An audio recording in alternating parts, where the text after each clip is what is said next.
Good evening. Thank you to all for being here. This is a resuming meeting from the workshop earlier. We've already done the introductions. We've already done all of the invocations. So we'll go ahead and proceed to item 3, invitation. And at this time, we do have the presence of a quorum. We have all the board members present with the exception of Mr. Herb Houston. We'll move to item 3, invitation to the audience for public comments. Would anyone like to discuss anything publicly at this time? Board, staff, audience, personnel, anyone? Okay. We'll move to item number 4, consider and discuss for possible approval the minutes of the regular meeting on March 28, 2018. So moved. Motion made by Mr. R. Wells. I got a question on Question by Mr. Avalos. On page 2, down at the bottom under election schedule, second bullet point says ballot by mail, Yes? January 1st, 2018. Yes? That's inaccurate. I'm not sure what that date is supposed to be, or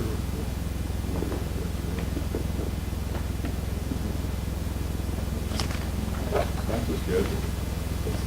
That's just. Yeah, that was accurate. it is accurate, the ballot by mail, January 18th of this year. I think it was filing. That may be for the, January 1st of this year. That's what it said on the booklet. But it was for filing. But that says ballot mail. by mail. I don't know I guess why I don't that- understand what is supposed to happen at that point. Because I think the ballot by mail kind of coincides with once you get the voting going, if I'm correct. Well, if I remember correctly, what I read was candidate filing by mail was January 1st, 2018. But normally that doesn't happen, you know. The date is correct, You couldn't but the vote date is January correct. for November.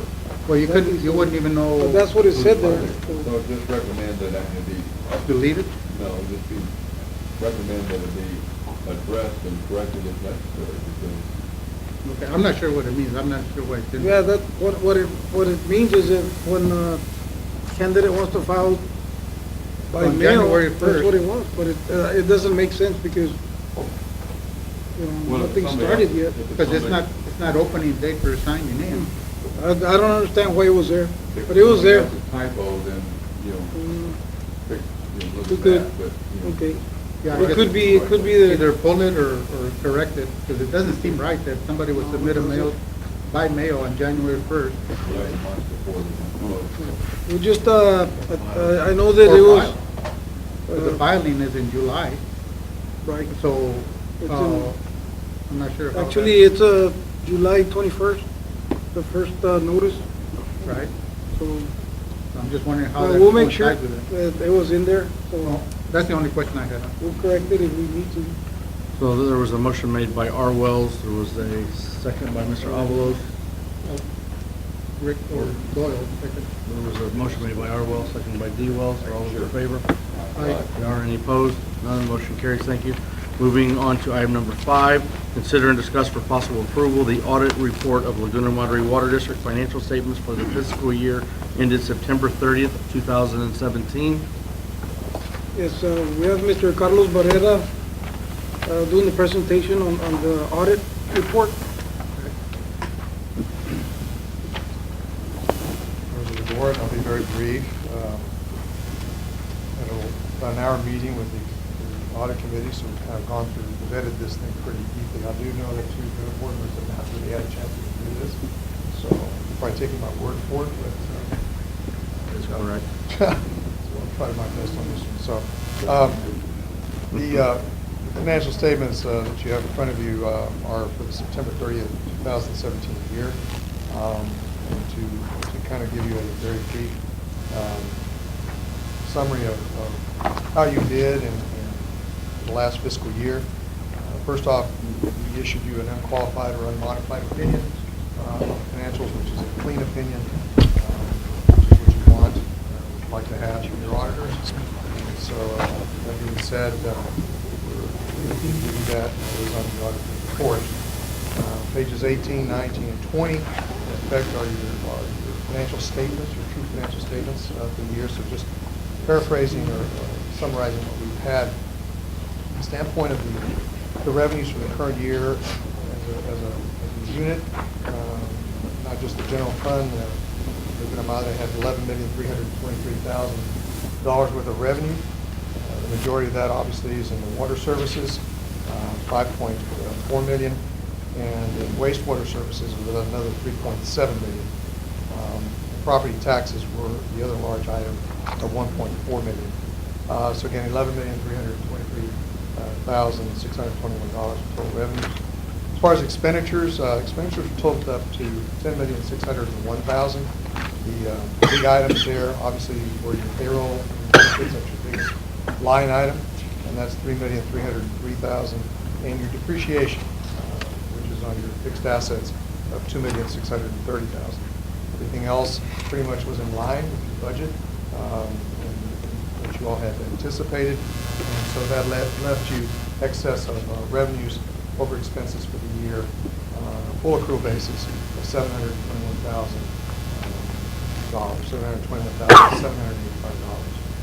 What that left you at the end of the year was, as far as assets of the district, total assets of the district net depreciation about $97 million.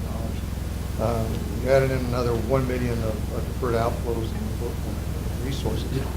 But the majority of that is in cash. You have unrestricted cash of about $6.3 million.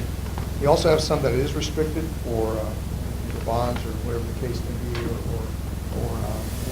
certain capital projects, but there's another $12.1 million. So again, very healthy position in cash. Your capital assets obviously are your biggest areas, and that also is showing up on page 18. Liability-wise, your biggest item is obviously your bonded revenue or your bonded debt, which last year was around $24,884,000. That's what you do in more than 1 year. About another $1.6 million, which is due current fiscal year. So in effect, that is your majority of your debt. Your other debt, your accounts payable, whatever, very small, $670,000. It's not very much. So again, by the end of the day, that leaves you with about $68 million worth of net position. That position, in effect, is your difference between your assets and your liabilities. 56 million of that is invested in fixed assets and infrastructure, less the debt that's associated with that. And then the other 11 million, well, 3 million of that is restricted for debt service. And the other amount, which is 8.7 million, is in effect your unrestricted net position. From the standpoint of the general fund, I realize everybody looks at general fund and says, well, where are we on general fund? General fund's net position, or sorry, general fund balance, unassigned currently at $5 million. So overall, total fund, the general fund about 6.3, 5 million of it is in effect unassigned. So with that, there's a lot more to the report. Obviously, there's a lot of footnotes, disclosures, and TSI schedules, which is supplementary information in there as well. The situation with the district is in a healthy position. We do have some issues with the accounting. We talked about that as well. I do know that you've made some changes and you've made a person on board. And I think that's going to help this district immensely as it moves forward. That's pretty much it. Any over got my way before this week. And he's back. He's back. And they told us that along with I asked some of the issues that we ran into last year, that we not giving much support to the finance director. We did. We have adequate staff now. We have the adequate software programming. Some of the things that were done. The last audit that was brought to us, there was issues with correcting oversight of those issues. A lot of those were not being corrected. Time before, so maybe they changed the finance director, one that's really qualified in government finance. Good step forward. I think we discuss that much later. As we discussed in the meeting, the district is a fairly large district. There's a lot of things going on. You have, what I think you have a system in place. Your accounting system is the same accounting system that Port of Brownsville just got into. That was with a lot of effort in Port of Brownsville. So I do know that what you have in place to do what you need to have done is good. I think you have a fairly good staff now. You have a large enough staff that you should be able to do that. What you brought on board, now you have people with some experience. You did not have that 2 years ago, and last year was a transition. So I think with the changes that's happened in the next 5.5 months, I think whatever errors or irregularities, I don't mean that to say fraud, I mean that to say just making sure your controls internally are there, that producing financial statements that are meaningful and accurate. I think that'll be all resolved by the end of this fiscal year. Looking forward to that. If not, you can take me out in the woodshed. Some of the things that you brought up also is that this firm that we're doing with so long ago, merged with the new firm, is the CRI trying to do a process which gets us to a lot of people who have the county, current county of what we're doing. So it gave them even bigger to the process. So we've got a lot deeper accounting here than we ever had. Plus, the government is requiring more accounting verification and more accounting principles. Well, one of the big issues, and it's one big point you just said, the firm that we came with was a good firm. Well, we spent a whole year changing over to the new systems and changing over to the new methodologies and everything that we've got to learn. And for an old guy like me, it's not easy. For the younger people, it's a lot easier, but it's a lot of work.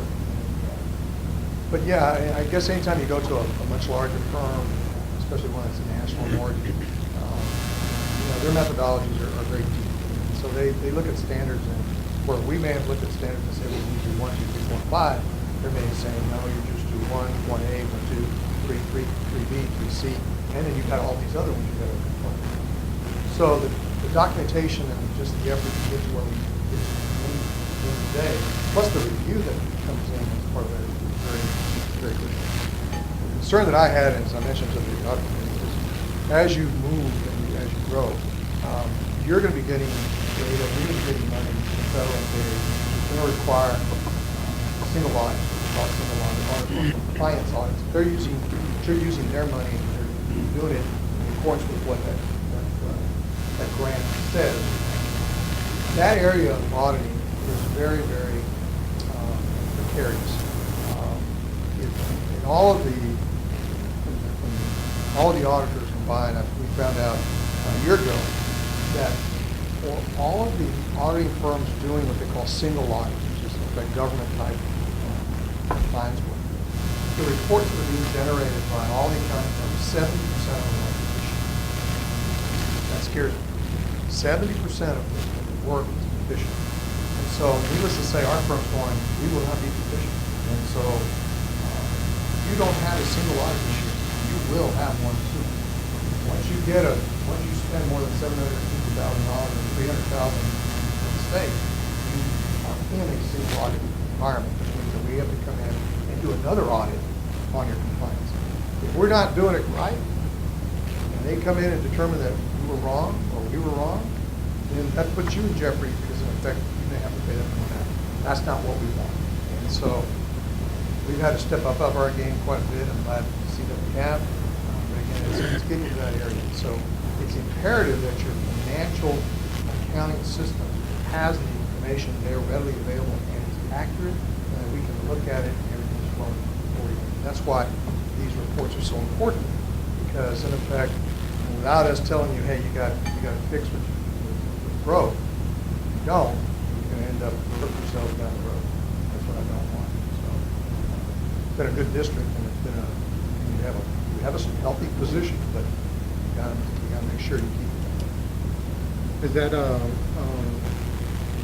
software issue? Is that what is? No, I think it's everything. I mean, in regards to I think in the last couple of years, I think it's just break down a lot of things. We've had some people that knew how to do some stuff, and then people were quiet now, and then people very good now. It just, everything rolled top down. So you've got to make sure that the people on the top, people are actually looking at, let's say on your side, financial accounting side, are given the tools for one, that you have, software, all that, tools and the people that are qualified in the education to make sure that they're doing the right job. And I remember sitting before this board, before you all, and I remember, I guess the attention level to the accounting side was not where it should be. Accountants are always viewed as, we got to deal with them, let's just deal with them. But it was always something else. You don't have your house in order from the fiscal side, you're going to collapse. And it's just as important to have a very strong accounting system and accounting people to be able to give you the information you need to make the right decisions. If you don't have that, you're not going to get it. And I think that's evident. And what's happened over these last couple of years, I think that's what has happened. And all of a sudden now you put more effort to making sure this thing is covered, and that's what's going on. So I have high hopes for what's going on in this country. As I said, you can make this back. In closing, any comments? Sounds good. Well, we did do well. Still have some We had some deficiencies. issues that carried over from last year, and the process is correcting that, which we have. That makes me feel better in the decision at that time. We do have to address some other things. I think we need to tackle it a little later, and that's some unfunded obligation, Yeah. i.e. pension. We'll have that conversation later. That's in our report that we need to address. And bottom line, what I got from it, one of the conclusions, basically, we did pretty good. We identified a few things that we were ordered the process correctly. I feel comfortable with the report. Likewise. Thank you for your time, thank you for your effort. Thank you, sir. Appreciate it. This is an approval item. Yes. Motion for approval by D. Wells, seconded by R. Wells. Are all those in favor? Aye. We are. Any opposed? None. Motion carries. Thank you. Item 6, consider and discuss for possible approval proposal from Interrex ESI for water plant 2 residuals management and Port Isabel Monaco groundwater monitoring. Right, so yeah, basically there's 2 proposals combined in this request. And the first one is, to address our needs for a new sludge lagoon or cleaning our existing sludge lagoon at Water Plant 2.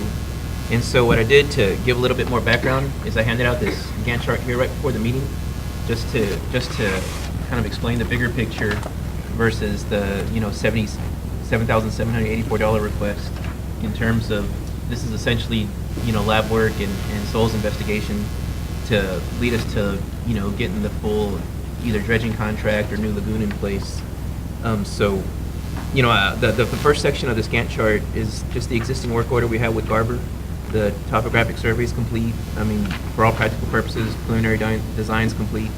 And then design would be on hold pending geotech to revise our, project approach, see if we're gonna really have a $4 million lagoon or if we can use the soils that are out there to lower that cost significantly. But that's basically where we stand right now in terms of getting this project done. And so I'm recommending approval, from PSI for this the soils investigation for $7,784.25. And then the second proposal is tied to the high nitrates we had at monitoring well 1, where we need to install an additional well to have a clean gradient upstream of our monofill. And so the second proposal here is for $15,387, and that's the additional well plus the 3 years of monitoring at that additional point.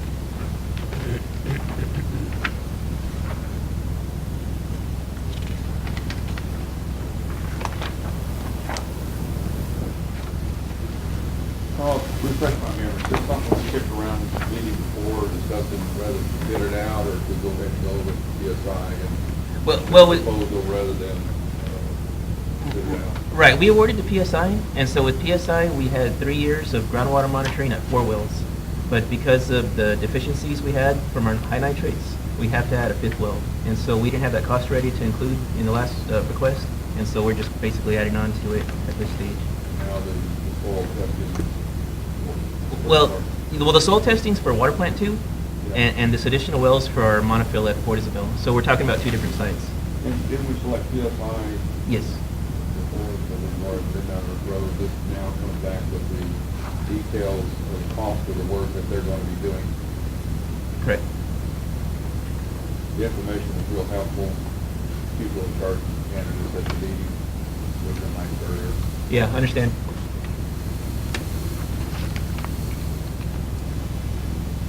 As much as I hate to just keep doing it, so much of this is, correct if I'm wrong here, so much of this is just necessary for TCQ and just to get this project moving and to do whatever we're going to do.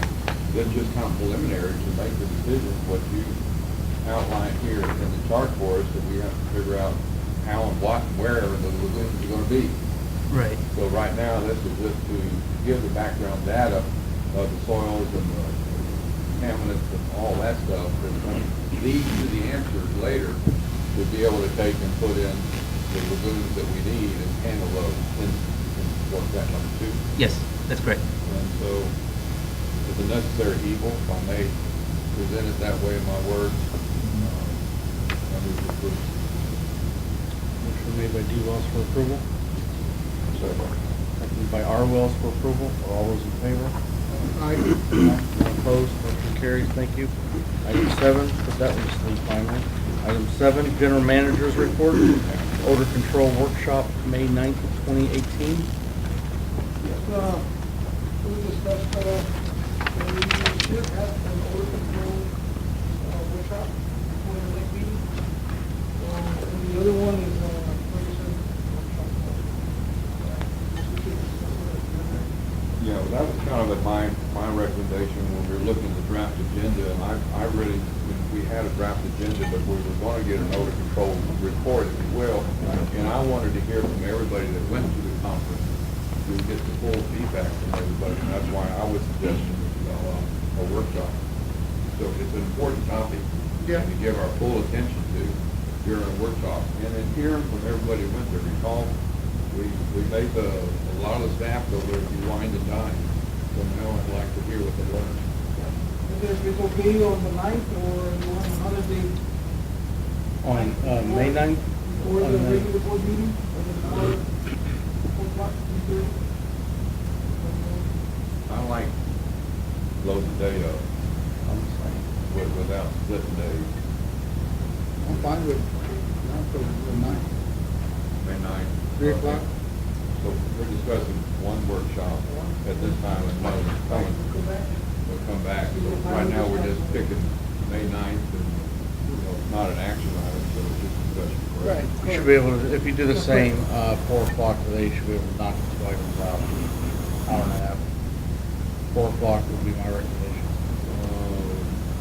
Yeah, as much, if we're talking about the Ferguson meter program, I think we're pretty well up to speed on that. And just, And then, let's go to that. Yeah, we'll go to that one. Okay. But May 9th is okay, 4 o'clock. Yes. Pending what is decided, how much time we need on the other part of the same workshop. Yes. That's all I have for right now. Okay. Moving to item number 8, District Engineers Report. All right. Yeah, the first part's the capital projects update. I guess I was going back reviewing the minutes where December 6th was when we had our last workshop. And so I was just giving some, updates on making sure we're sticking to our priorities and not, running off in any directions that are different. And of course, the first project was the getting the methane monitors over at the monofilm. And we're looking at advertising this Sunday to get that out for bid. So that's right on track. And then, of course, the second item is the water plant 2. Now, sludge- it's on, you're going to advertise it in the Sunday paper? Or Yes. starting in Sunday, it requires down time, that's what the newspaper's on Sunday. Right. The Sunday will start the clock for a 30-day advertisement. And then we'll Okay. receive... But are you soliciting other input, other bids from other people Yes. on this, other than just putting it in newspaper? No, I'll solicit to potential bidders. I'll be sending direct notices for invitations to bid and get it out to everybody. And so you're using the purchasing agent to help you with that? Yes. Okay, that's the workforce I was talking about earlier. No, he's. Spread the load. There you go. No, that's working. Thank you. All right. And then, yeah, and the second one's the water plant two, slush drying basins. We pretty much talked about, in the other Gantt chart. Third project's the sludge holding tank, and it's kind of tied to pending funding. And we did get the invitation to apply for that financial, loan from Clean Water, which is a following item. So that's really the point where we got to get funding in the bank, and then we can put it out for bid. But We've made requests for funding for clean water, that's pending. well, we submitted the form for them to give us an invitation. We have to be invited to apply for funding, and we received that invitation while we were up there in Portland at the Odor Control Conference. So now we're at the stage of submitting a financial application. Yeah, I wonder, Right. question comes to mind here, sorry, calling it on, for our, is this gonna be one of those single audit triggers? No, it's Yes, it could be, because it requires very much attention to it, where you keep track of everything, record and send it back. So I don't it hear could that be. since we're on the right track, but I'm just making that notation, that it's gonna, with borrowing the money, it's gonna put us in a different. Comes with strings. But that'll happen when the time comes. So- Single audits usually are caused by grants from the federal government. This is more of a loan, pretty much like what we've gotten in the bonds. Thank you. yeah. If it stays a state equivalency, it's less requirements. I'm not concerned about it, but just makes me want to be prepared for that. Thank you. Yep. Okay, so yeah, that's basically, so luckily with our new finance director coming on board, on the second day, we're having our pre-application teleconference with the state to get that process started. So, I think he's coming at a good time for us to get there.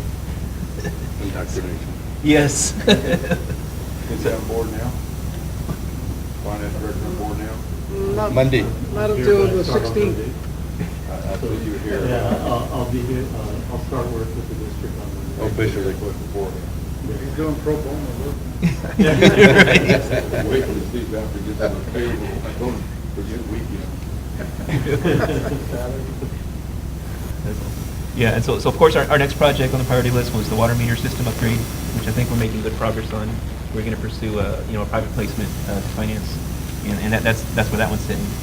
And then the last one is basically 18 lift station rehab, and that was included on the same finance request as the sludge holding tank.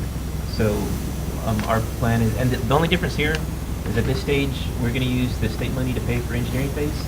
So we'd have to get the money in the bank, and then we'd procure engineering for lift station design. And that would be the first year, which is the same year as construction at the sludge holding tank. And then a second year would be the actual construction of lift stations. Well, any of these lift stations, we have scheduled in Long Island Village, No. so that's still outstanding. Yeah, my last conversation with Long Island Village was they need to hire their design phase engineer, and then to my knowledge, is they don't have an engineer under contract at this stage. But once they get that done, then I'll have reliable numbers that I could submit on a project information form, and then we'd have to take that element into account for debt service and ability We're to. actually waiting on them. Correct. Please write that on the calendar. All right. Okay. Right, and then the second tier project was maintenance control. I mean, really, they're unfunded. The first one being we had talked about these aeration basin hydraulic improvements, which is basically at the effluent side of our basins, putting in a new header system. But with our actual flows being so much lower than, our existing capacity, I mean, this project really can get dropped or deferred indefinitely without really causing any bust on our permit. I mean, we'll be fine to hold that off for the future. Just because, without the tax bond, there's really not a revenue source to cover that one. And then as far as the second project, the Annie-Bowie headworks, new headworks and grit removal, it's basically the same point where it's just not funded. Back up a little bit. Oh. The comment that you made, that based on the current flow and based on what we're doing now, that we're not gonna have to pay for the tackle those fees until a later time. I remember those same comments coming from Corolla in respect for a sludge holding tank, when we were talking about capacities and flows and all that, at that time, it was 10, 20 years, 15 years down the road, that we were on our own. But today, it's a whole different issue because of the change. And so, I don't think we need to put it too far in the back burner, based on today's needs. Because I've seen already how things change. Now we're scrambling. Yeah, I mean, if there's, because since basically from Gardenia south, that's really the service area. When we get a spike in density or some major increase in flow in that area, that's where this would become more critical.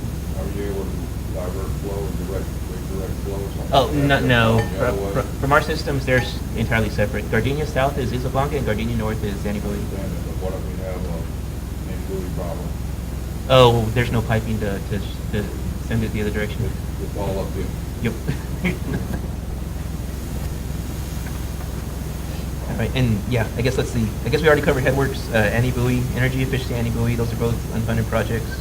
And Isla Blanca Headworks is in the same condition, where it's just unfunded. And that carries over to our odor control plan, which we'll dive into more detail at the workshop, because I think there's a good approach to start addressing Isla Blanca sewer plant, and we'll talk about that at the workshop in more detail. And then, of course, with Long Island Village, we already touched on it, where they need to get their engineer under contract, and then we'll work with the vice members to facilitate their funding request. And one method that our Dan Jackson mentioned, as far as finding a way for Long Island Village to pay for their own improvements, is to actually go through the effort of creating a special district for them. And so that could be an avenue to actually have a repayment plan for their revenue needs. So that I don't know, it's additional paperwork, but a process that could work. A special district as in a special assessment? Yeah, I would imagine it would be maybe a special tax district where it's just those Long Island Village accounts contributing to that repayment. Got a special tax assessment that Right. would be repaid by that special district. Correct. They would have to vote on that, wouldn't they? Yeah, I would think so. Yeah, they'd have to vote on it. I just call on that if they want to do it, want us involved. They've got to do it. Is that, well, I guess that is legal to do that? Yeah, it's just creating another,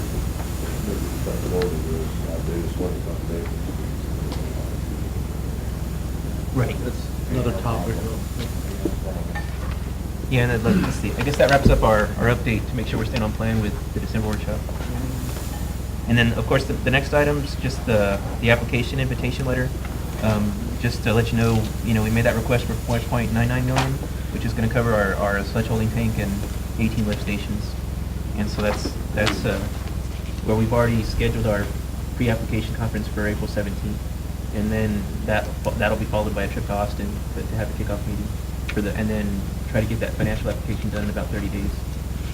But that's where we're at. The trip off for what? Oh, to meet with Texas Water Development Board. I mean, unless we can do it through a telephone conference, we can avoid the trip. GoToMeeting.com. Yeah, I mean, we can avoid the If travel. you're on their agenda, they like you to be there for their meeting. That's I their, agree. once you're on their agenda.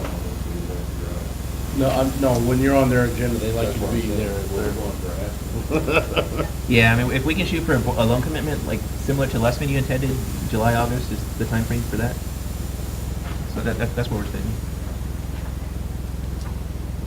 And then, yeah, that wraps up the engineer's report. I think, the last one that was on here was, we had, let me see. Yeah, the third one's the Proposition 2, seawater desalination, distribution, and concentrate disposal. And then that authorization is for $15,655,000. And I just wanted to bring it up just because I think the question comes up, but we're not, that project's really on hold at this stage. But there was a company that's actually talked to us before that's in town, and they wanted to have a meeting with us on April 24th. And so we're just going to sit down and talk about the idea of considering that site location here at the Port Isabel San Benito Navigation. That's not the salt company, is it? No, it's IDE Technologies. It's an Israeli firm. But we're kind of maybe just, this is just high level talk, conceptual of the potential of the plant being sited here in Port Isabel and using our, effluent, the water plant 1 infrastructure to help reduce some of that cost. So that's just kind of a very preliminary discussion. Y'all are welcome to attend if you'd like to be involved in that stage. A couple of you can attend. We'll send you an email. Should it be posted? If more than people. Just for two. More than three, more than three. No, just two of the board members can attend without posting You can anything. post agenda if you want more to attend. I know Herb and I are gonna be gone. Yeah. Okay. I'd like to know.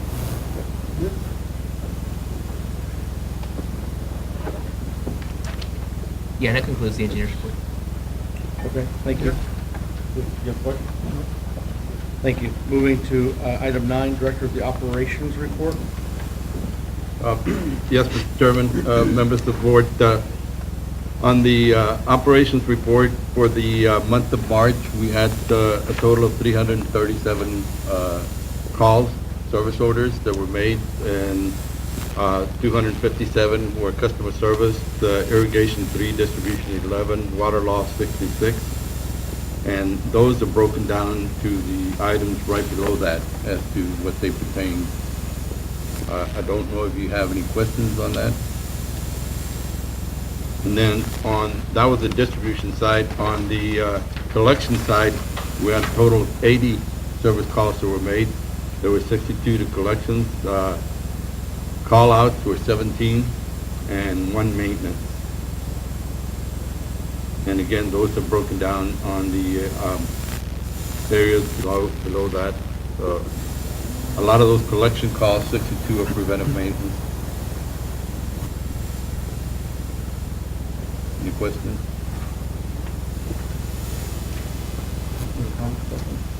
Thank you. Moving to item 10, consider and remove from the table the following item tabled at the regular meeting on March 28, 2018. Consider and discuss for possible approval purchase of raw water pump, bid number WP-18-3-02. Oh, we have to take this off the table. Motion made by Mr. Wells. Yes, motion made by D. Wells, seconded by Mr. Avalos. Are all those in favor? They are. Number, all approved, yes, motion carries. Item 11, consider and discuss for possible approval purchase of raw water pump, bid number WP-18-3-02. Yes, this item was tabled from last meeting. Needed more information on why we need this pump and the current situation. The water plant manager provided detailed information on this pump. It's attached in the memo, and the recommendation is still the same, going with Pump Group Inc., the lower speed. No, yeah, these pumped at the river? No, the lower from the White Plant 2, that's where these, right into the fishing. Tell me how to test it and measure it. Well, we have flow meters and we just, my calculation is saying that whatever we can produce that max capacity. How did you determine that? What instrument, what calculation, how did you determine that? What I did was, they're supposed to produce 3.6 Right. based on the spec. And we put them at 100%, open up the valve as much as we can. And right now they're producing, for that particular pump, producing about 2 to 0.2 max. How did you measure that? We have flow meters. Flow meters on the pump. Flow meters on our pipe, that's not on the actual pump, but. Right, discharge out of the pump. Right. So you're able to measure, get an accurate measurement of the flow. Is that firmly installed or just a attachment that goes through the flow meter, through the pipe? Flow meter? The flow meter firmly installed, is the 9 meter that we have there. And Okay. So that's giving you a readout of your flow from the pump. Yes. Correct. And that's showing you a decrease in what the pump is rated at? Well, no, I just go based on, if we put it at 100%, what it can actually do, and compare it to what it's supposed to be able to do. And Where you get the number that it's supposed to do? Is that from the when we manufacturer? purchase them, we spec it out, we require this amount of. Yeah, it's off the pump here. And It's on the pump is rated at whatever capacity it is. And then when you take and look at what the flow is, and one of the questions I had the last meeting was, has anybody actually taken and made any determination as why that pump is not producing the flow that it's rated at? well, it's been there for 20 plus years. 25 years. Well, I'm old too, but I still function. Yeah, but the impeller gets in the way. Mechanical. Mechanical. My wife, okay? Talk to my wife. Sorry. But what I'm asking you is that it may be rated as that, and, you know, that typically it's gonna be, are these just impeller driven pumps? And so the only way, if the motor's not putting out the right RPM, or you're missing some impeller or mechanism there that's not gonna take it pump or propel the water, that's the only way, in my mind, that you have a decrease in performance. My question is, do you have a slower motor? Do you have a slower mechanism? All of those pumps and motors are rated or spec'd out at the same capacity.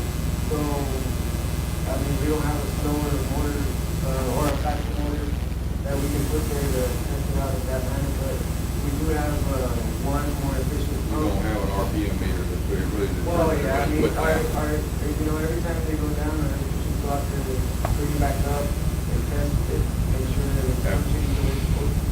Have the pumps been looked at, see if there's not anything in there just impeding that flow? Oh, yeah, we pull them out. You pull them out, okay, thank you. Pull them out. And you visually inspect them? If we have to, which we can. Have you? Right, we can only do so much to here outside. When we do for a more thorough inspection and send them out for the maintenance, and they'll let us know. Have you visually inspected the pump, the one you're replacing? Yes, well, we haven't pulled it out as of date, but. Is it possible that you could have a piece of foreign debris in that impeller which is just slowing it down? I guess. It would cavitate if we were able to get air. But it can't, it's just pulling the pump like that, it's putting water through it. I mean, for the most part, you know, we just move it out. I don't mind spending the money. I appreciate we've got 25 years use out of it, but I don't want to take and just spend the money if we haven't, that I haven't been fully satisfied that everything's been looked at, that these pumps are not performing, peak performance. And the only thing I've really heard at this point is age. And I haven't heard anything that really discerns or describes what the impeded flow could or would be. The flow meters are kind of an industry standard, right? For Only what's put out by the pump. But my question is, why is that? Yeah, no, I realize what you're asking. You're asking them to examine the pump. I'm asking if they have. Right. To really see. Well, you're asking them to examine, basically.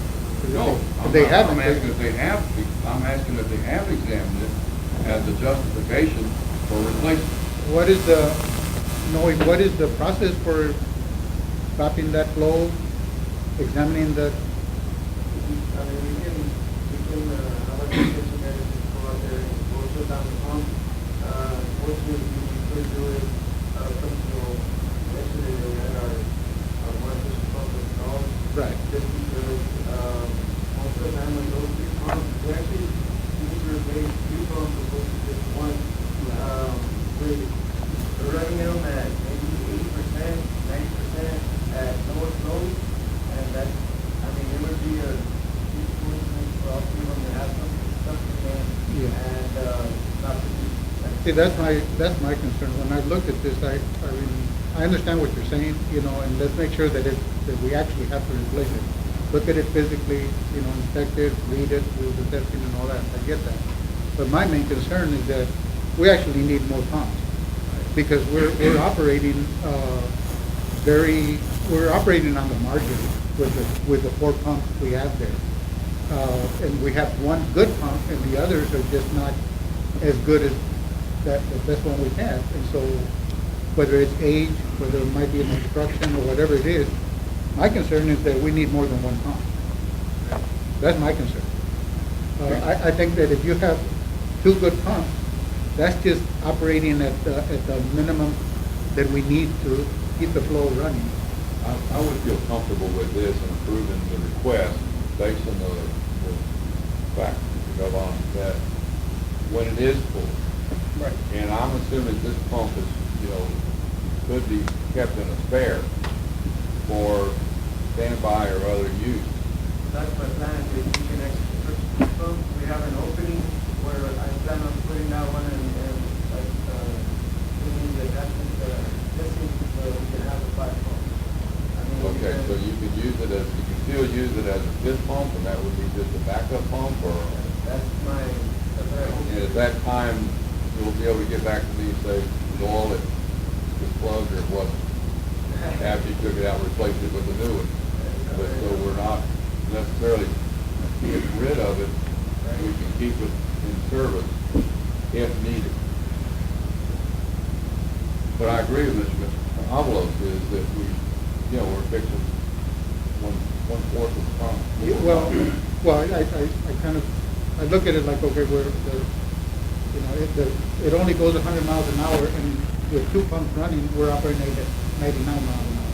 That's my concern, is that we're maxing out the system with pressuring 2 pumps to work at maximum capacity, instead of having more efficient pumps throughout. We actually need more than 1 pump, but that's just my opinion. But at a minimum, we need to at least get. With a new pump plug, can we take and have the replaced pump checked and even serviced, where it could be rehab, could be more effective? I know that you don't know, you haven't seen it. But if you're asking me if we get the pump, we can have that one service and check. Well, I think it'd be interesting to find out what the cost is in servicing that one versus replacing it. I'm not sure. We will at that time. Yeah, I'm not sure. Servicing those pumps, typically for the pump itself, is going to run anywhere between $25,000, and the motor itself, the same. And you're servicing a 20-year-old plus one. Yeah, it may not be viable at a time, but still, I like this idea that you'll still go ahead and check it out in-house. Okay. And then go ahead and plumb it for, backup, and then, come to us if needed with our new budget, because we want to take another pump in. Move to approve. Second. Motion made for approval by Dewell, second by Mr. Avalos. Are all those in favor? We are. Opposed? No. Motion carries. Thank you. Item number 12, consider and remove from the table the following item tabled at the regular meeting on March 28, 2018. Consider and discuss the possible approval purchase of air supply material for Andy Bowie wastewater treatment plant, bid number WW-18-3-04. 12. Consider and remove from the table. Item 12, consider and remove. We'll put back up on it.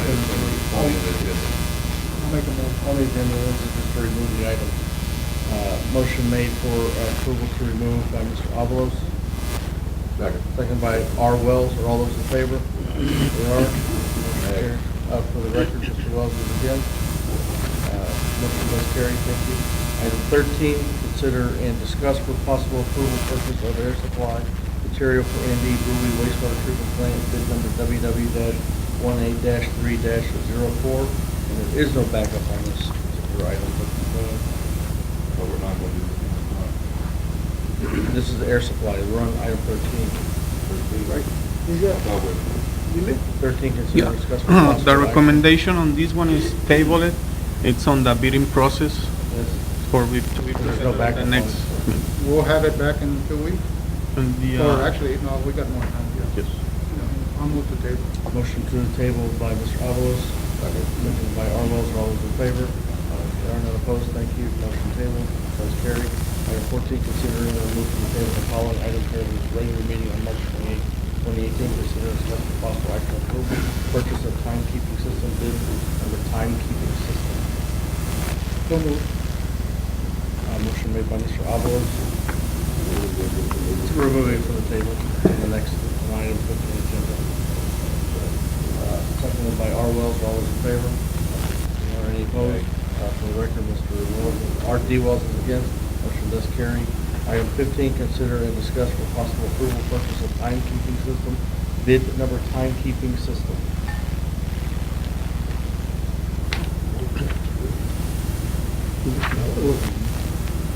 Okay, based on the board comments on the last meeting,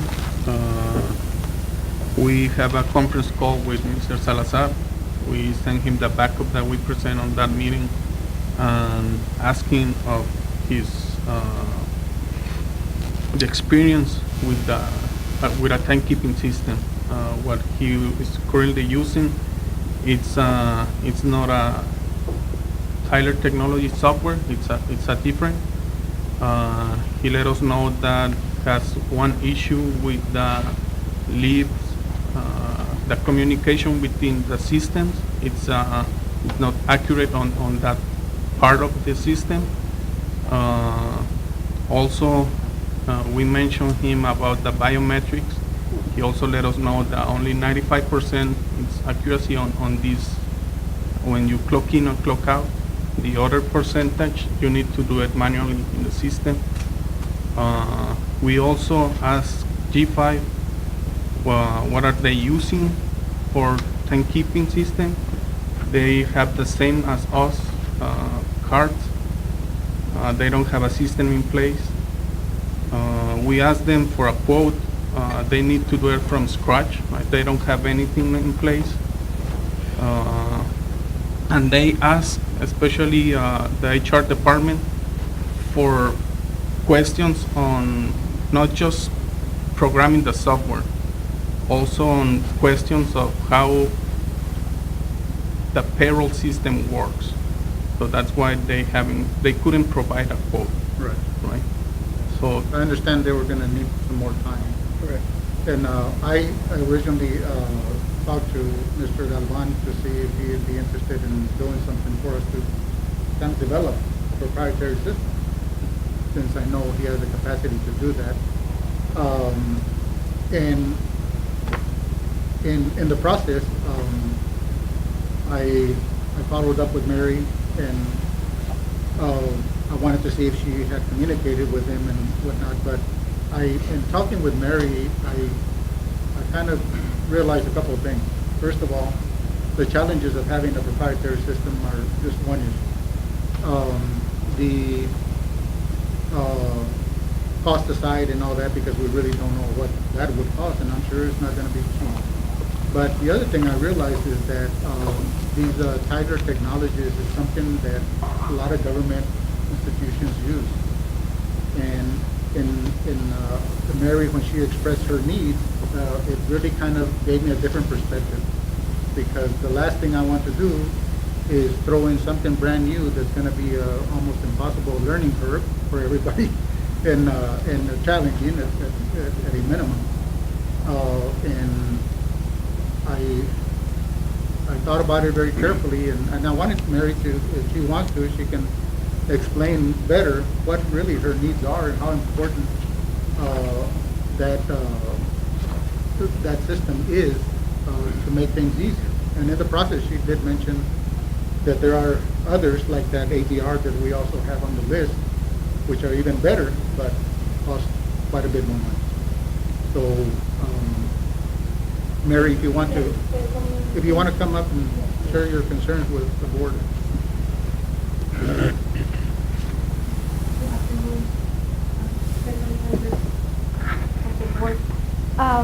Basically, right now, just to go a little bit in history, what we're using right now is time cards.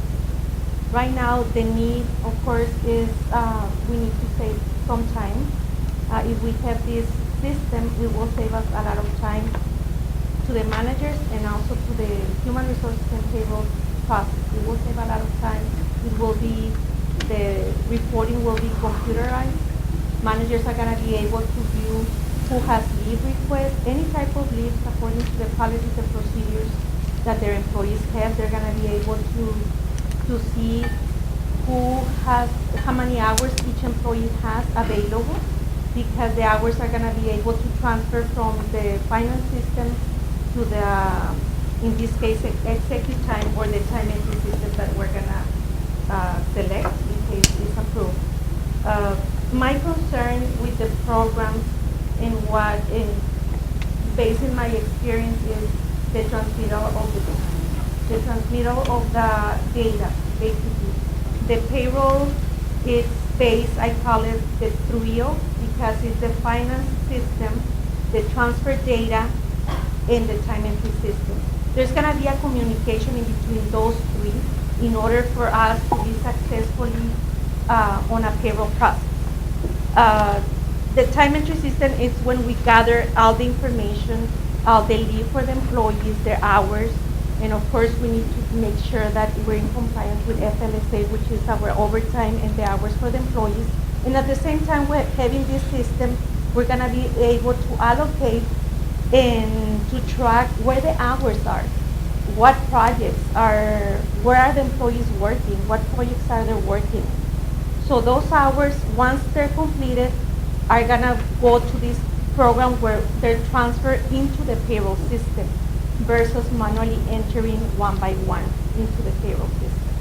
But once that's entered into that system, into the payroll, that's the communication I'm talking about, and that's my main concern, because as you know, payroll is very important, and we need to make sure that the deadline is completed. We don't wanna face situations in which the employees are not paid. So at the same time, that data transfer has to go back to the time entry system, specifically because the balances on the leave has to go back to the time entry. So it's a communication, and my main concern is that that communication is always existing between those two programs.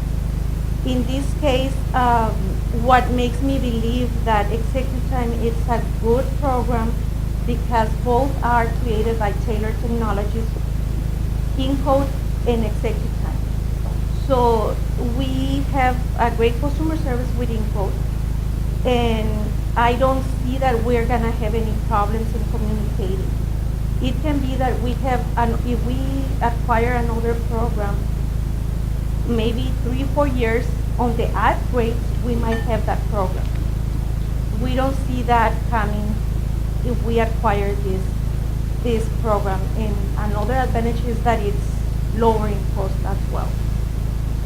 So that's one of my concerns. The rest, any program will give us reporting, will give us, will save time, but we want good record keeping, and of course, again, my concern is we want everything to run smoothly. And the communication in between the programs is the most important. Looking from a payroll perspective. I know that the other systems all kind of do the same thing.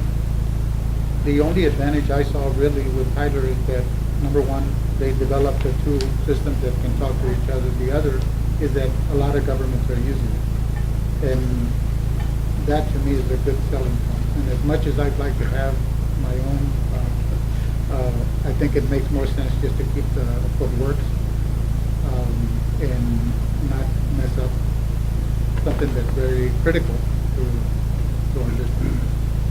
So, what system we're using currently? You said you're using time cards, and those are manually calculated? That is correct. And then our report says somebody spent 8 hours doing that. We have how many employees on the time clock? In the time clock, On the time clock, creating, How many how many punch card employees are there? are there? we have 76 employees. It takes 8 hours to do that. Somebody's on. We have a deadline of 10 a.m. and then interruptions, of course. But it's not only calculating, it's also entering the one by Okay, one. that's my other question. Right now, somebody's in the field, how is their time card handled? If they're not physically able to do it themselves. No, they go and swipe in and out. There's They have to flags. they come back wherever they are, and they come to a time card. That's correct. And I think before last meeting, they were saying that we all wanted, viewable time card. Oh, that's a situation only when they have projects, and the capability of the current clocks is that you can only swipe in that specific clock that time card.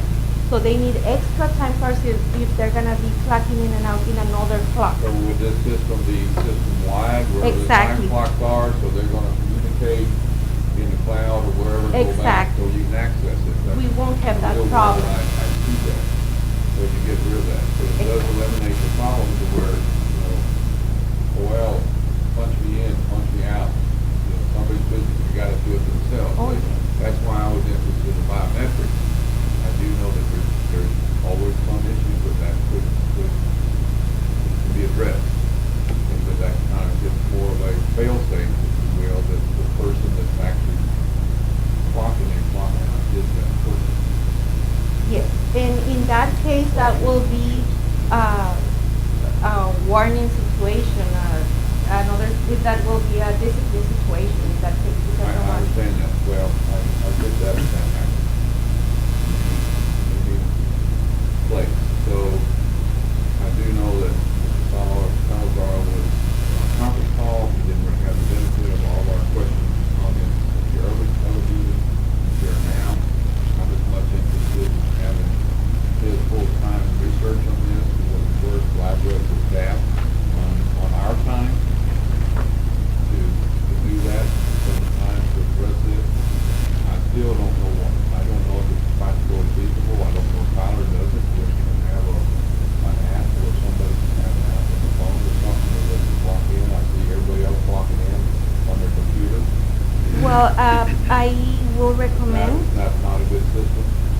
It is a good system. It is a great system. You know, technology is growing and growing, and it's perfect. The only situation is that I will recommend to avoid liability because not all the employees have a cell phone. We only have managers with cell phones at this time. Not everybody has a cell phone. They have their personal phones. We cannot mandate Exactly. that they do So that. at this point, it will be great if we just have acquired the clock, and maybe they can have a username and a password, and that will be the way they can plug in and out. I would just like to have Salazar give time on our time to really research their report to I'm not, right now we're only looking at 5 years, or last time we were looking at 10 years. Okay, in my view, that we were thinking that technology today, 10 years from now, is not going to be far different than what we're talking about today. Even timekeeping. So I didn't want to get too invested, too far ahead, knowing that something much better and keep it coming. As long as they communicate, the two programs communicate. Salazar. Yeah, if I could give you some comments, I'm familiar with these types of timekeeping systems. The two organizations where I worked for before, I was very involved with. We had over 200 employees in each of those organizations. We had the biometric systems. These timekeeping systems, they increase efficiency, accuracy, which is all good, and you have different types of leave. And so if you have a system that will automatically deduct those leaves, send those to the managers for approval, they're able to do that in a timely manner.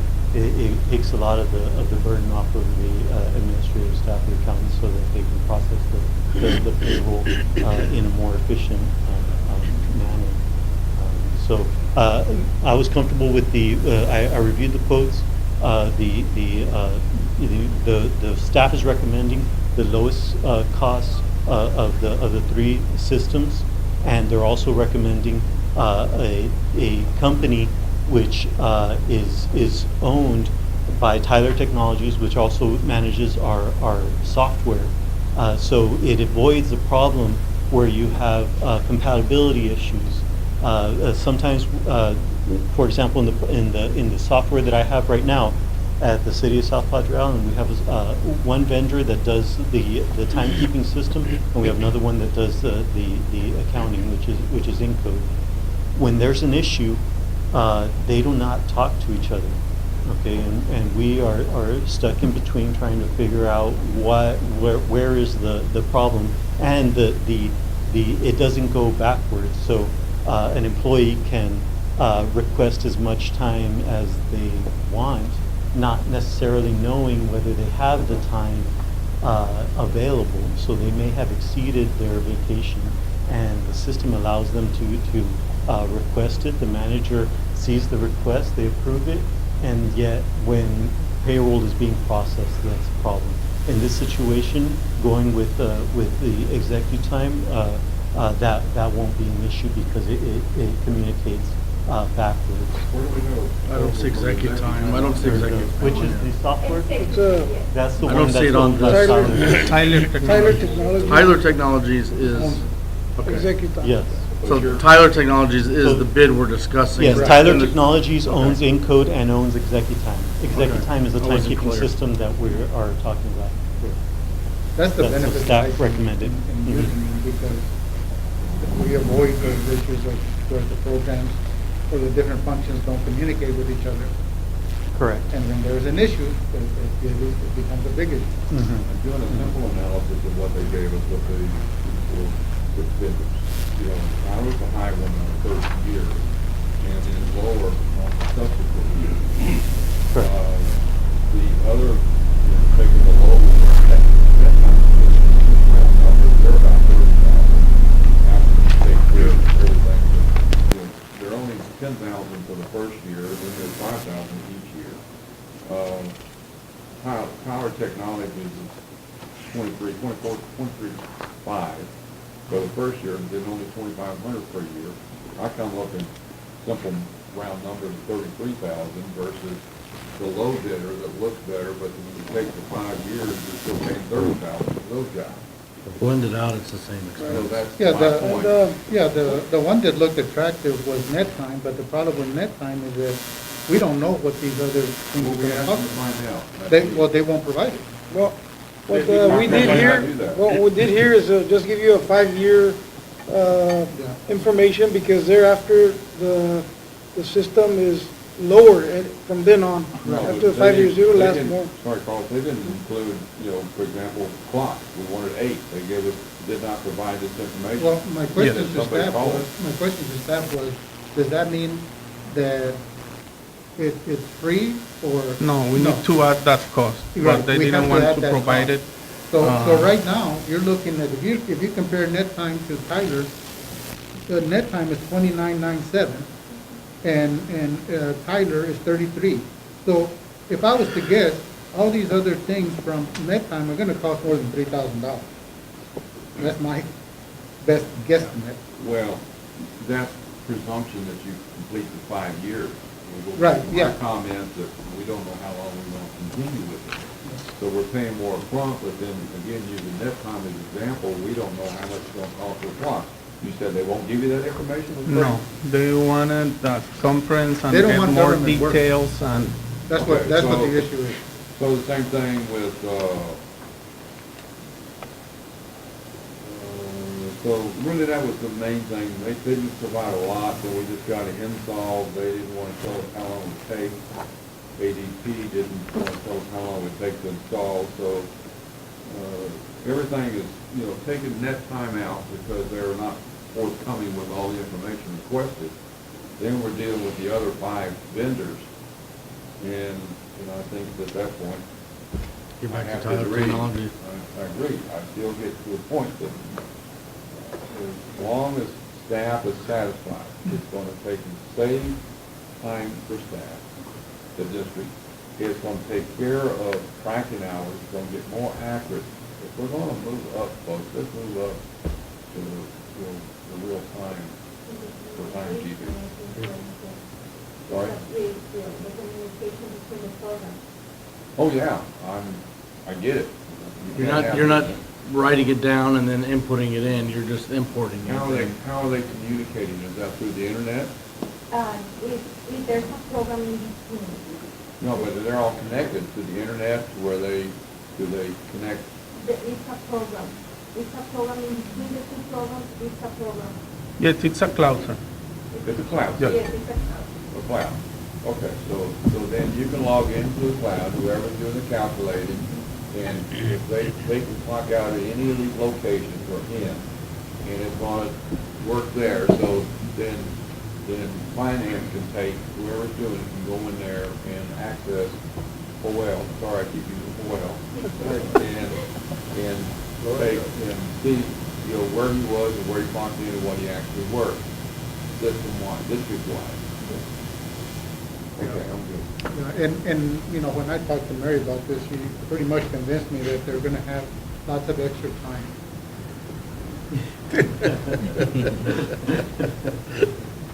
Make a motion, Alex. I'll make a motion, we, contract with Tyler Technologies. Motion made by Mr. Avalos, Second. seconded by D. Wells. Are all those in favor? They are. None opposed. Motion carries. Thank you. I think this is a good advancement for the future and money well spent and will save money. Moving to item 16, consider and discuss the meter report. Yes, sir. Just as a point of information, gentlemen, this report was written with the staff's input. It's written actually on their behalf. And just to give you some background, some highlights here, the current meter system we have was purchased back in 2006. And we're operating it on a system that has been, that is obsolete now. It's not being maintained. It's the Connect system. And if we're going to keep this, we need to move on to the Beacon system, which would cost around $15,000. We currently have about 7,270 meters. Of course, that changes almost on a monthly basis. Out of those, we have 5,355 meters that are 11 to 15 years old. And we do have a few of those meters that are not operational. They're still in the books, but we don't have all the meters in there that we're using. We're currently billing around 6,538 for the first 6 months of the year, and this last month we billed 6,545 statements that we send out. We have about 352 accounts that are from individuals that own property at the island but are not there all the time, so they're, I would call them transit, and so that's why they're not included in there. So we have about right around 6,800 that would be active given any time. Transit means they're just turned on and off? Yes, sir. They So come they're in, not- when they they're come in, on and off. right, when they come in for vacations or whatever. So that's why they're not calculated in the annual, or the report here. On the 6,500, no, They're in the total number, but they're not in that's correct. the, Sure. And we have approximately 100 and, I believe it's 160 fire line meters.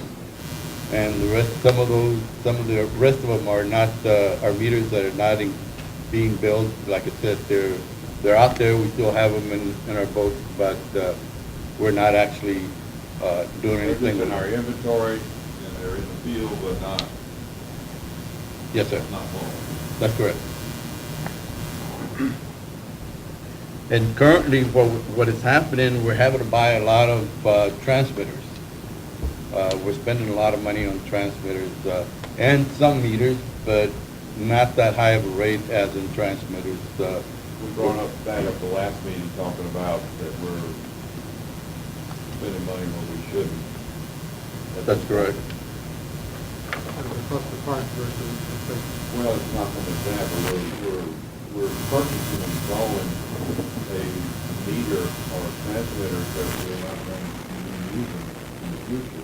One, because it's an antiquated system faster, we're not going that route, so that's, we have to look at that. Another reason is we're purchasing, but right now, we're still buying meters that aren't going to be really adaptable to the new system. Correct? We will have some of those meters. It's something that we would need to talk to Ferguson, if we went with Ferguson, as to whether they could be retrofitted. Some of them, as long as they're We'll not. talk about that in the workshop, because Okay. we talk about that a lot. And right now, what we have spent 33,000. Actually, we spent more than that, but where we're showing an expense is 33,639.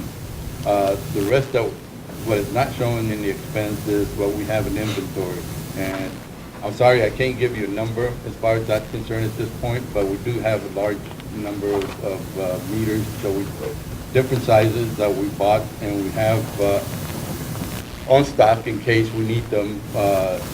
If the meter goes out, we need to replace it right away. What would we do with those? Would those go surplus sale, or can we resell them out? I mean, if you were to switch over those surplus meters, what would we, I mean, do they have a, Well, the ones Yeah, that we're have supposed to talk about it at the workshop, because they are usable.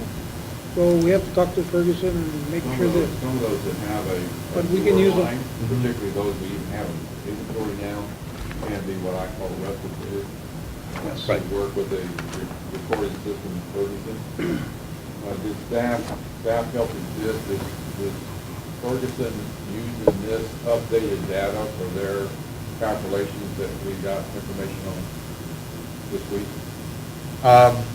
I don't know, quite honestly. I know that I went back and I did the numbers on what Ferguson had, and Ferguson had included around 4,200 5/8-inch meters.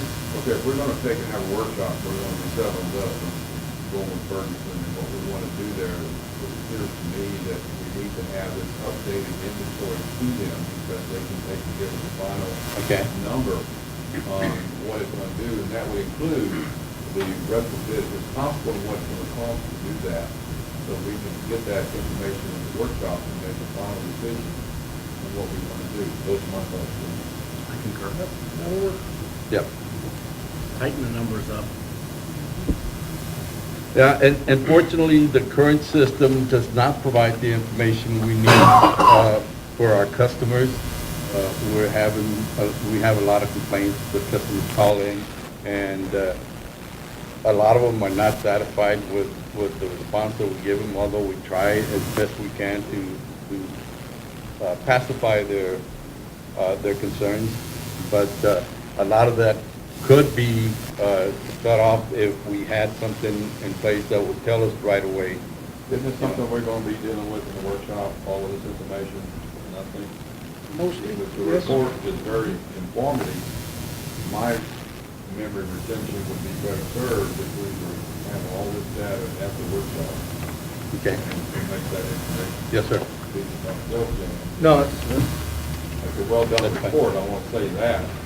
But then, you know, when you mention some things that weren't quite up to date, so, you know, you'll actually have another month to do that, when we have our workshop coming up. And then, I would think it would be advantageous to go ahead and share this information, updated data of inventory and ages of inventory with Ferguson, so that they can do their final, cost Will do. presentation. Yes. I got I guess a comment. If we're proposing to, I guess, if I hear you correctly, what you're wanting is to get a reduction on cost based on the meter exchange we're gonna make for them? No, I want all the information brought to us, that if that is possible or not, all the contingencies are allocated for. So not so much to make the cost reduction, but what was presented to us Ferguson forward, using some of the existing meters and some of mine, and with some data that was given to them a long time ago or before this report.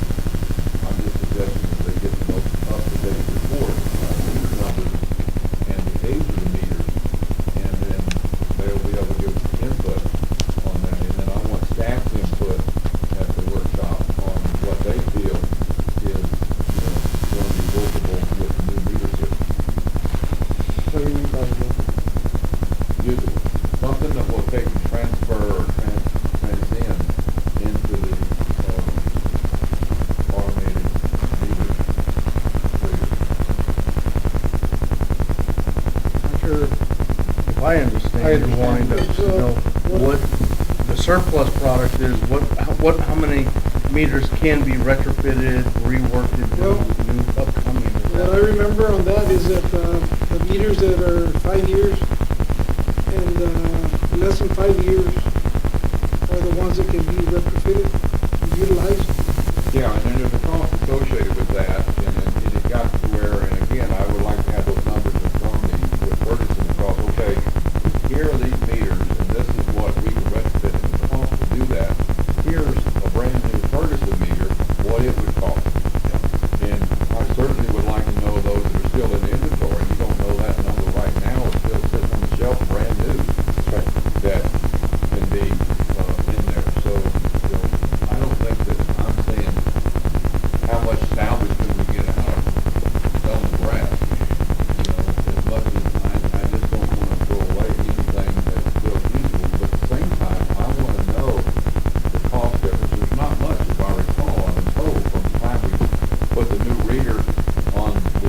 Badger meter versus, you know, what Badger's doing, some of the internal parts have to be changed. And that is almost as expensive as the new Ferguson meter. Yeah, I mean, we're already doing that. So, just show me that number. Well, I mean, isn't the retrofit of, like, for instance, the transmitters we're buying, isn't those retrofits what You you're, have the readers inside dealt with too. We'll bring all the information up at the workshop, so that way Okay. y'all can see the pros and cons and what can be done and what can't be done. And y'all decide to put new meters and everything. I So that's a was under decision the that you impression can that's make. what we were gonna do. Right, but that's a We decision always that We've always said that it makes no sense. I've always said it makes no sense to me to take and throw away a perfectly good meter if it wouldn't work with a new meter reading system. But somebody showed me that it's just not cost effective. I'll vote for all new. But until then, I don't want to throw away something that's still perfectly good just to buy somebody else's. I haven't had that answer yet. Well, I'm asking for that answer. right, right. Yeah, and I didn't realize that ultimately that's what we were gonna wind up, is retrofitting meters. Because that's what we're doing already. We've always talked about that. Okay. We've always discussed it. And they've always said they could, but then the questions were, got down to age, and then it got down with the mechanisms that, you know, were compatible with the new, transmitter, application. And so that's what I'm asking for at the workshop. Show us. Let's get this to the workshop. Yeah, let's get this to the workshop. I've had a conversation with Karen concerning that, and my recollection is that it would probably be cheaper to buy a new Ferguson meter rather Right, than. and I had that same conversation, but I would like to have that on Numbers. numbers on that next page showing me that it's gonna cost us $129 to retrofit or $130 to buy a new meter. It's 137 and 187. Okay, so, That's what the difference is. okay, I'd like to have that. How many more $50 you got to spend? Yeah. Yeah, but that's what we're doing now. We're spending That- those $50. That, what I'm asking for would be helpful for me. Okay. Moving on, this is discuss only. Item 17, consider and discuss for possible approval of moving forward with Ferguson Waterworks AMI meter solution to include leak detection and remote shutoff. I believe this item is going to be tabled. I move to be tabled for I think we need to pull it because otherwise it comes back at the next meeting and we might not Well, have it's it. scheduled for March. We'll be, we're doing March 9th, Monday. May 9th. May 9th. Oh, So we have the 26th and the 25th meeting. well, it says here, March 9th. It's supposed to be May 4th. It's May. In our backup material, it's talking about March 9th. So that's May 9th. No. That was Something else. my mistake. There is no mistake, just clarification. Okay. So, May 9th, that's the Monday before our regular meeting. That's a regular board. Regular board meeting. Oh, We're so talking it's about doing Wednesday a the ninth. workshop, pretty much. So we doing can have a workshop. workshop and have a regular meeting and do this action item. Is that what is proposed? That's what's being proposed. Yes. So I guess there's no action at this time. No, it's a table. Table. Is there a No, motion? is there a motion to table or a table action? No action at this time. Moving to number 18, consider and discuss for possible approval change order number 2 with CSA Construction Inc. for contract time extension Porterville wastewater treatment facility modification. Yeah, and, I mean, if this requires discussion, it's basically, for contract time, they're requesting an additional 90 days and a no-cost increase, to be able to complete the work here in Portisville. This was a follow-up to Crowell's presentation last meeting when he said that he showed us all the slides that they're going to have to do these change orders, but they were doing that with staff's help and staff support, and then they in return, they're not charging anything for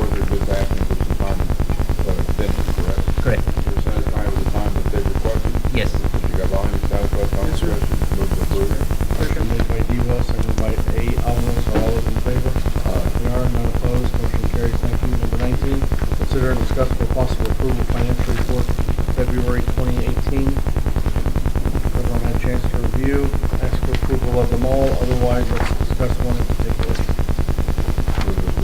Motion made for approval of all by D. Wells, seconded by A. Avalos. Are all those in favor? They are. None opposed. Motion carries. Thank you. Item number 20, consider and review the expenditures for March 16th through the 31st of 2018. Motion to approve all of them. No action, no, just consider and review. Okay. Anyone with questions, comments, anything? Moving to item 21, executive session permitted by the Open Meetings Act, VTCA Government Code, Section 551001, with under Section 551071, consultation with attorney, Section 551072, deliberation about real property. Item A, discuss on possible 9.6 land for purchase in Port Isabel. Item B, discuss boundary of Laguna Madre Water District Maintenance Yard on Woody Lane, Port Isabel. Item C, discuss and consider agreement amending and supplementing the 1985 agreement for the resolution of potential litigation and conveyance of interest in real property at Port Isabel wastewater treatment plant. Need a motion to go into executive session with a 5-minute recess at 6:56 p.m. Motion made by A. Avalos, seconded by R. Wells. Are all those in favor? They are. We are in executive session. Motion to come out of executive session at 7:25 p.m. Motion made by R. Wells, seconded by A. Avalos. Are all those in favor? They are. We are out of executive session. Item A, discuss on possible 9.6 plus land for purchase in Port Isabel. No action. Item B, discuss boundary of Laguna Madre Water District Maintenance Yard on Woody Lane, Port Isabel. Proceed as directed. Item C, consider and discuss agreement amending and supplementing the 1985 agreement for the resolution of potential litigation and conveyance of interest in real property, Port Isabel wastewater treatment. No action at this time. Need a motion to come out of executive session at 7:26 p.m. Motion made by A. Avalos, seconded by R. Wells. We are out of executive session. Meeting is adjourned at 7:26